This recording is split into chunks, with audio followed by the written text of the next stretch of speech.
اگر بغیر ڈگری کے اس دنیا میں کوئی ڈاکٹر کامیاب ہے تو وہ صرف ماں ہے۔ عورت کی خوبصورتی حیرت کا ایک لمحہ ہے جس میں موت قید ہو جاتا ہے۔ شادی ہونا اور شادی کرنے میں بہت بڑا فرق ہوتا ہے۔ شادی ہونے میں مجبوری کا دباؤ عورت کی زندگی برباد کر دیتا ہے، جبکہ شادی کرنے میں خوشی کا معیار جنت جیسا ہو جاتا ہے۔ سچ بولنا کوئی کمال نہیں، سچ سننا بہت بڑا کمال ہے۔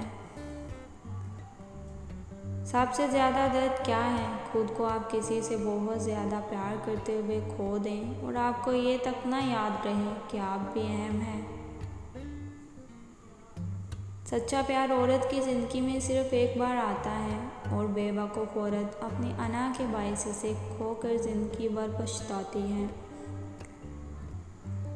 کبھی کبھی ہم اکیلے رونا چاہتے ہیں تاکہ ہماری بے بسی اور لاچاری کا تماشا کوئی نہ دیکھے، ہم پہ کوئی ترس نہ کھائے، یہ ہم کسی سے بھیک نہ مانگیں، یہ انسان کی اپنی غیرت گوارا نہیں کرتی۔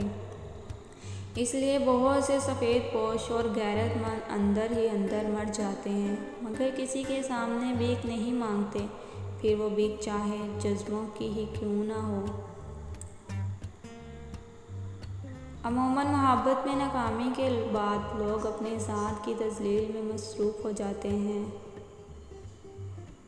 بندگی کی شرط یہ ہے کہ بندہ اللہ کا ہو جائے، پھر اللہ بندے کا ہو جاتا ہے۔ وہ جگہ چھوڑ دو جہاں تمہارے سانس اور خاص کی قدر نہ ہو، پھر چاہے وہ کسی کا گھر ہو یا کسی کا دل۔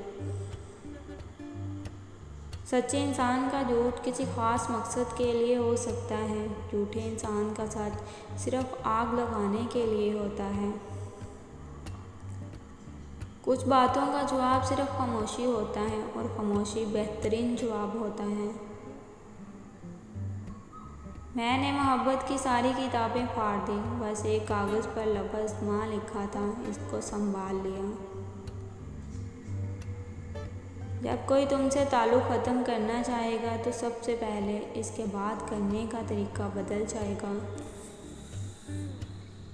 سچی محبت کی پہچان کیا ہوتی ہے؟ سچے پیار کی نشانی نکاح ہوتی ہے۔ مرد ہو یا عورت، سچی محبت ہو جائے تو وہ ہر وقت نکاح کے لیے تیار رہتا ہے، چاہے اس کے لیے اسے ساری دنیا ہی کیوں نہ چھوڑنی پڑ جائے۔